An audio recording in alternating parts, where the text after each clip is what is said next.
ธศาสนิกชนท่านผู้ฟังทุกท่านวันนี้รายการปกิณกะแห่งธรรมะเช่นเคย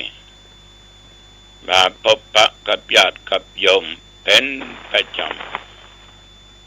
จำทุกวันในเวลาเดียวกันนี้แล้วก็ณทางสถานีวิทยุแห่งนี้โยมทั้งหลาย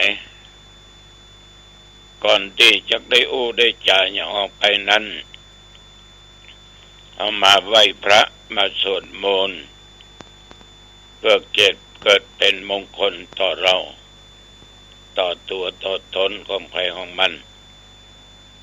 คนได้ทำคนนั้นได้กินก็อิ่มเอิบดีใจสุขใจต่อไปไหว้พระพร้อมกันไปอะระหังสัมมาสัมพุทโธภควาพุทธังภควันตังอภิวาเทมิกราบพระพุทธสวากขาโตภควตาธัมโมธัมมังนัมมัสสามิกราบพระธรรม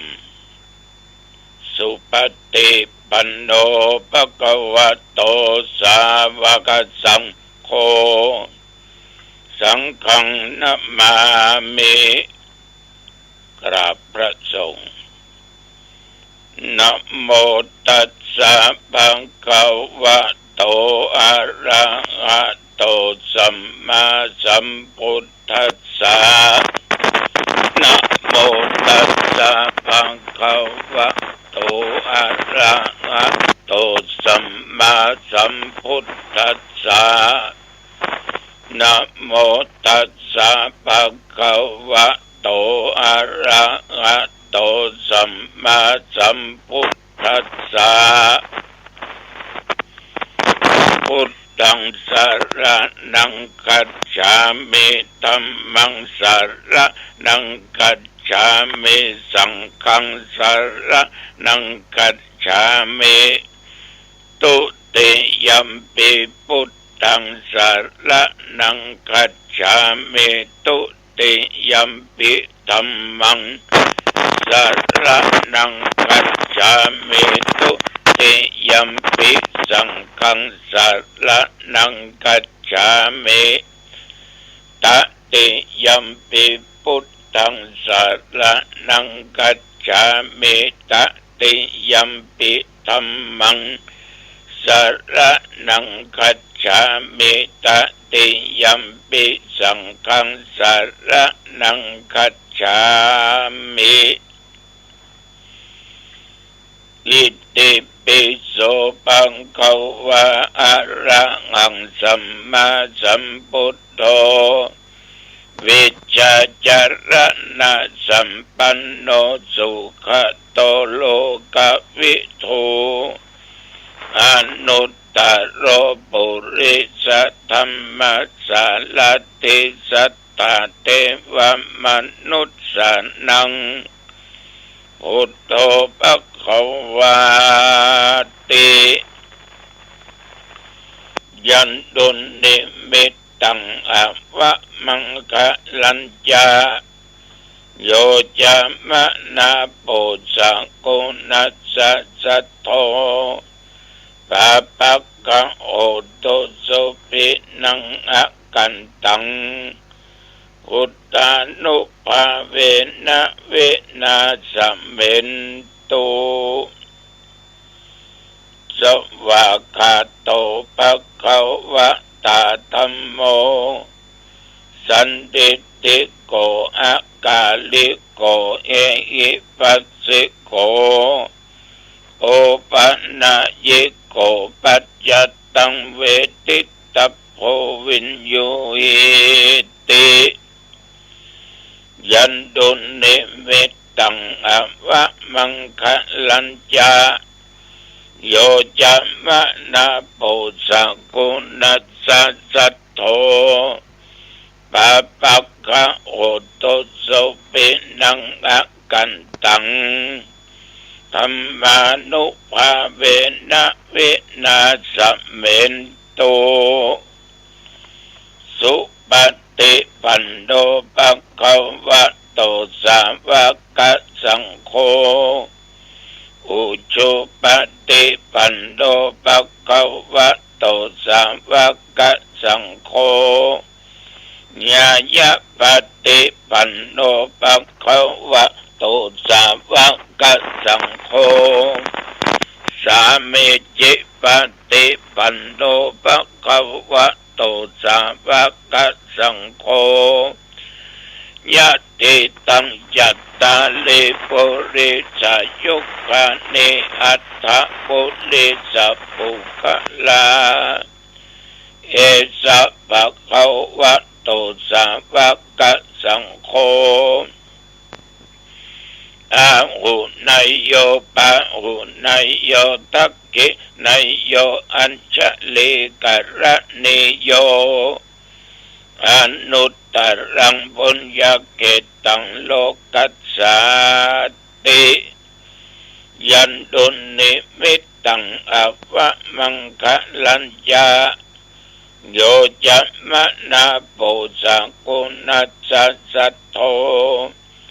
ปะปักกะโอโตโสปินังอากันตัง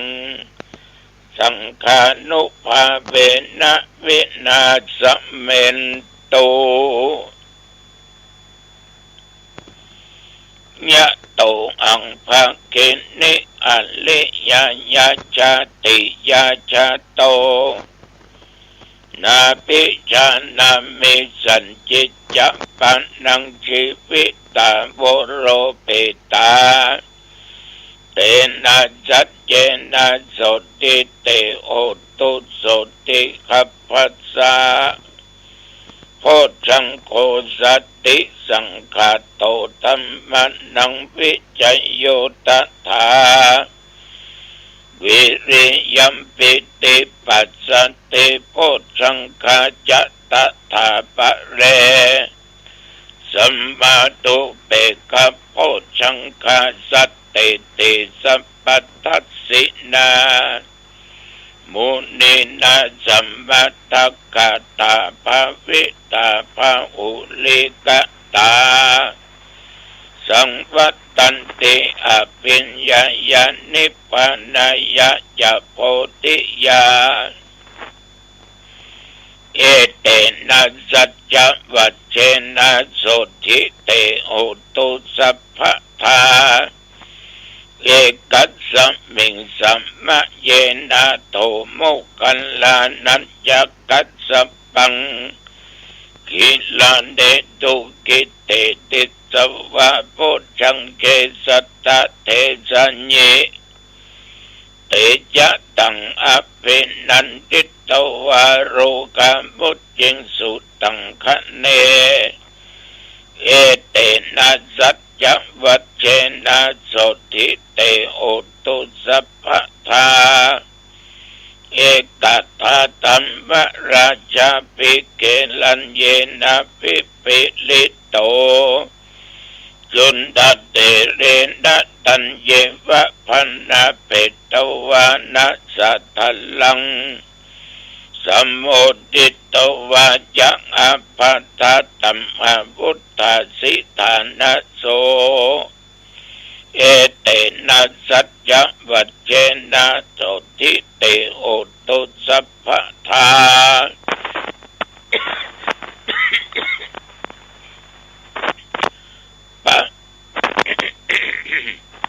ปะเยนะเตจะอาปัตตตินันตัมเวมะเยสินังมะกะอัตตะกิเลสวะปัตตันุปติธัมมะตังเอเตนะสัจจวัชเชนะโสติเตโอตุสัพพทาสักกัตตัวพุทธรัตนังโอสัตถังอุตตมังวัลังมิตังเทวมนุษย์สานังพุทธเตเชนะสุติ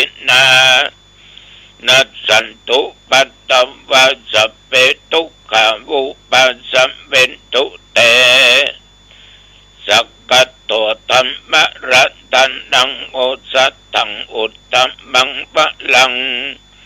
ปะเลลาอุปัสสะบันนังดัมบัตเตเชนะสุทินานัสสันตุปัตตวะสัพเพพญาอุปัสสะเมนตุเตสักกัตตัวสังฆรัตันนังโอสัตตังอุตตมังวรังอาหุนายังปะอุนายังสังฆเตเชนะสุทินานัสสันตุปัตตวะสัพเพโรกาวุปัสสะเมนตุเตนัตติเมสระนังอัญญังพุทโธเมสระนังวรังเอเตนะสัจจวัชเชนะโหตุเตชะยะมังคัลลังนัตติเมสระนังอัญญังธัมโมเมสระนังวรังเอเตนะสัจจวัชเชนะโหตุเตชะยะมังคัลลังนัตติเมสรนังอัญญังสังโฆเมสรนังวรังเอเตนะสัจจวัชเชนะโหตุเตชะยะมังคัลลังอัตถิอุณนัสสะวิจัยโยตัมโมโลเกอนุตตโรสัพพสัตตะเอตัตถายะตังตวังกันอาเอเตวะเตปัลลิวัชเชละยะตันเตอะมนุเสหิปะวะเกปัญญเกนะเกวิเสปุเตอะกัลละมะละเนนะวาสัพพัสสะมะมะละนะมุตตุทะเปตวะกาละมะริตังตัสเสวะอนุภาเวนะโอตุเตโวสุขิสัทธา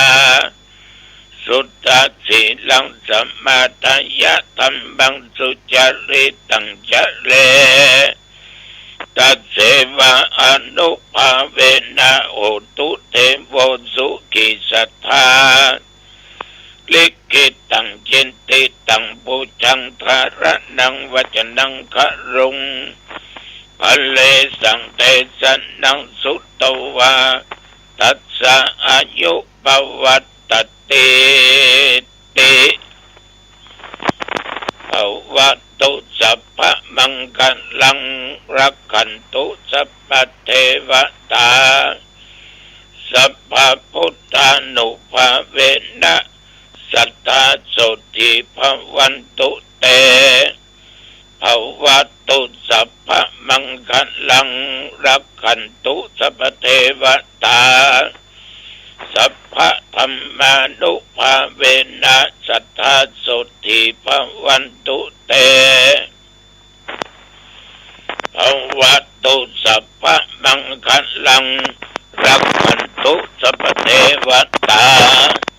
สัพพะสังฆานุภาเวนะสัทธาโสติภวันตุเต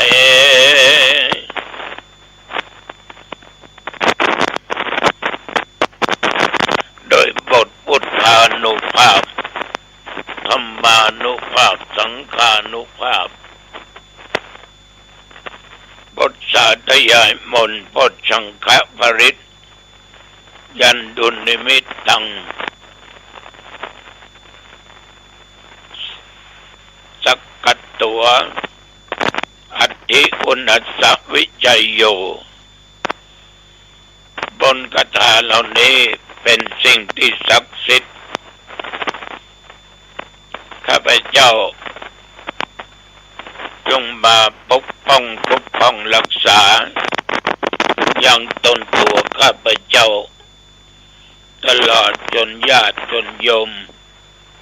ท่านผู้ฟังทั้งหลายถึงยิ่งใจแม้นว่าได้ทะลงโลกาเพียงนี้ก็ขอเงื้อหายและอย่าได้มากำมากายอยู่สุขกายสบายใจแม้นตนข้าพเจ้าเดินทางไปเหนือใต้ทุกออก พร้อมกับญาติกับโยมยิ่งใจทุกท่านขอเดินทางด้วยความปลอดภัยปราศจากภัยอันตรายต่างๆอุทกภัยอัคคีภัยวัฏภัยอุปัฏฐิภัยโรคภัยอย่าได้เกิดมีอย่าได้มากำมากายก็มีความสุขกายสบายใจจำเริญโดยสติและปัญญาบัตั้งตัวตนอยู่ในความประมาทแม้นว่าญาติโยมได้ทำการค้าการขายก็ขอได้กำไรนักเพื่อเจริญในกิจการงานและในหน้าที่ยิ่งขึ้นไปอายุวันโนสุขังพลังกรมอุตุได้ประกาศบอกตักเตือนเรื่องฟ้าเรื่องฝนเรื่องลมแรงญาติโยมนับตั้งแต่เมื่อตะวันว่ามาจนถึงปัจจุบันบัดนี้24 ชั่วโมงอาตมาและโยมต่างมีบุญมีอายุผ่านมาอีก1 วันและต้องผ่านตัวไปจนอายุครบ120 ปีนับตั้งแต่เมื่อตะวันว่ากินเขาง่ายแล้วตะวันนี้ก็ไปส่งน้ำพระธาตุวัดพระเจ้าเลื่อมตำบลหนองตองอันเป็นธาตุเก่าแก่กว่าเปิ้นทุกพระธาตุในตำบลหนองตองตะวันนี้ญาติโยมมามากมาหลายมาทั้งอดีตผู้ว่าเจ้าหน้าที่หน่วยงานองค์กรพี่น้องประชาชนมากเพราะเป็นประเพณีเมื่อถึงเดือน8 เพ็งมาก็ส่งน้ำพระธาตุแล้วคนเฒ่าแก่ได้ปฏิบัติมากันอย่างนี้คนจึงมากมีการเจริญสืบโอฬารยตาแล้วก็เลี้ยงเป็นพระสงฆ์เราก็สามเณรเสร็จแล้วก็กลับวัดกินข้าวตอนแล้วก็ไปงานส่งน้ำธาตุ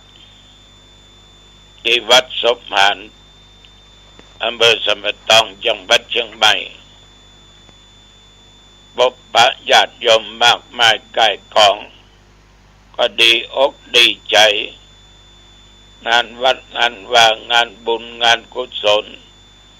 ญาติโยมช่วยกันอุปถากอุปถัมภ์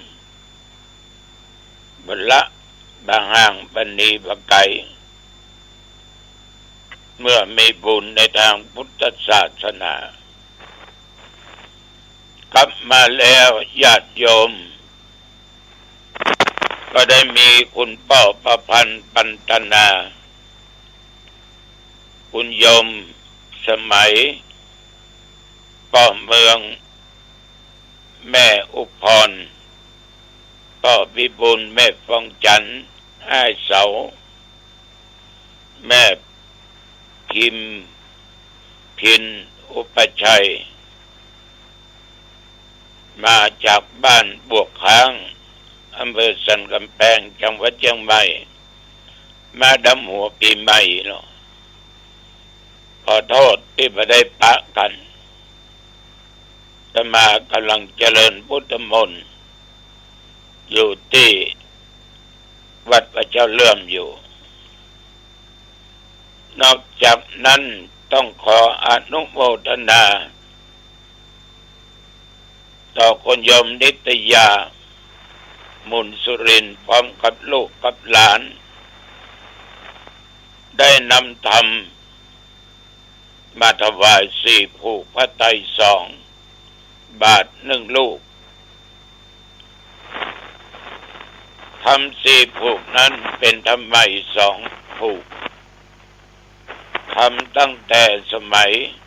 เมื่อป่อสะอาดมุนสุรินทร์มีชีวิตปันได้เก็บรักษาไว้บนหิ้งพระเจ้านั่นคือทำศาลากริ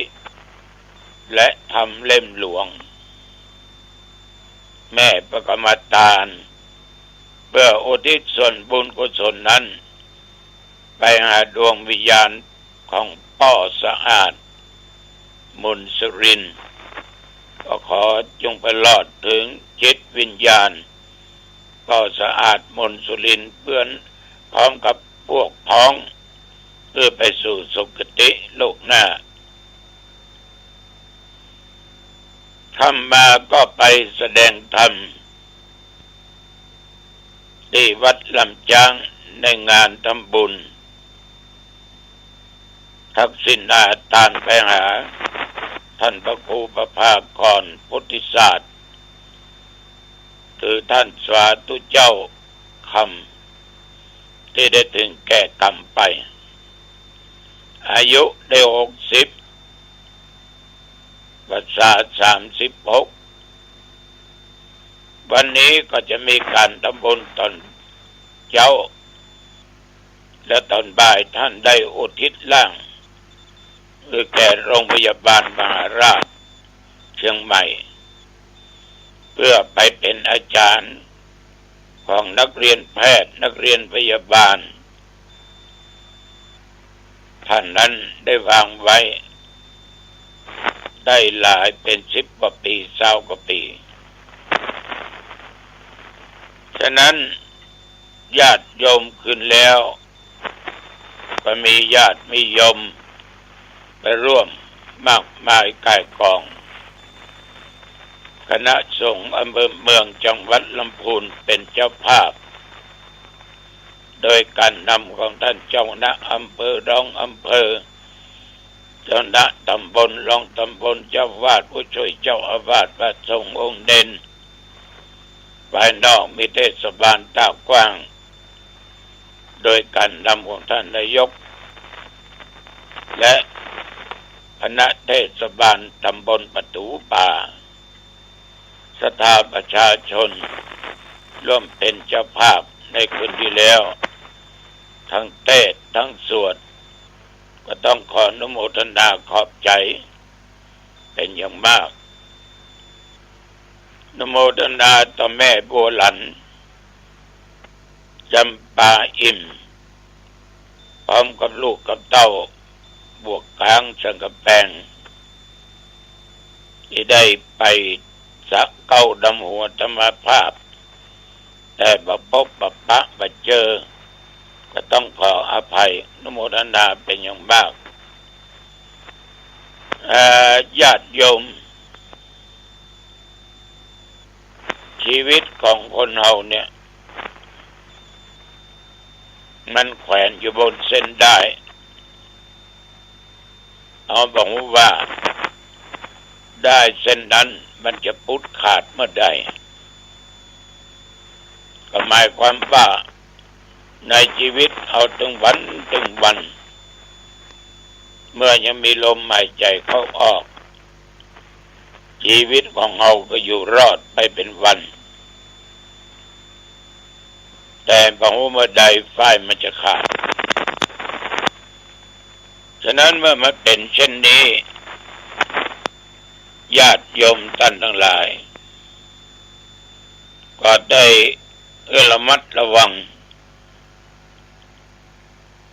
โดยอย่าตั้งตัวตั้งตนอยู่ในความประมาทความประมาทนั้นดีความประมาทนั้นไม่ดีอย่าได้ประมาทในศีลในธรรม